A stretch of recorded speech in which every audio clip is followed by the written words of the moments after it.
தமிழ் சினிமாவின் முக்கியமான இயக்குனர்களில் ஒருவர் மிஷ்கின். கடந்த சில வருடங்களாகவே அவர் நடிப்பில் மட்டும்தான் கவனம் செலுத்தி வந்தார்.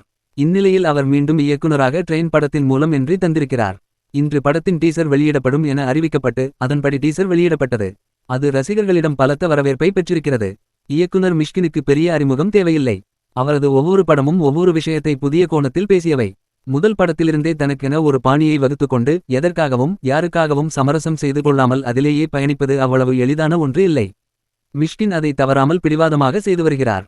ஒரு படைப்பாளிக்குரிய அத்தனை நேர்மையும் அவரிடம் இருப்பதால் தான் அவரால் இப்படி இருக்க முடிகிறது. இயக்கத்தில் முருதாக இருந்தபோதே ஹீரோவாகிவிட்டார் மிஷ்கின். நந்தலாலா திரைப்படத்தை இயக்கி நடித்தார். அது வணிக ரீதியாக சரியாக போகாவிட்டாலும் விமர்சன ரீதியாக சூப்பர் ரெஸ்பான்ஸை பெற்றது. மிஷ்கினின் இயக்கத்தில் எப்படியோ அதேபோல் நடிப்பிலும் அசத்துகிறார் என்ற பெயரை அப்படத்தில் பெற்றார். அதனைத் தொடர்ந்து ஓநாயும் ஆட்டுக்குட்டியும் திரைப்படத்திலும் ஹீரோவாக கலக்கினார். அந்த நடிப்பின் தொடர்ச்சி இப்போது முழு வேகத்தில் செல்கிறது. கடந்த சில வருடங்களாகவே இயக்கத்தை முழுக்க ஓரங்கட்டிவிட்டு நடிக்க மட்டும் செய்தார்.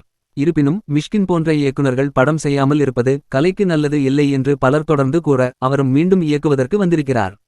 அந்த வகையில் கலைப்புலி தானு தயாரிக்க ட்ரெயின் திரைப்படம் உருவாக தொடங்கிவிட்டது. இதில் விஜய் சேதுபதி ஹீரோவாக நடிக்க ஸ்ருதி ஹாசன் ஹீரோயினாக நடித்திருக்கிறார்.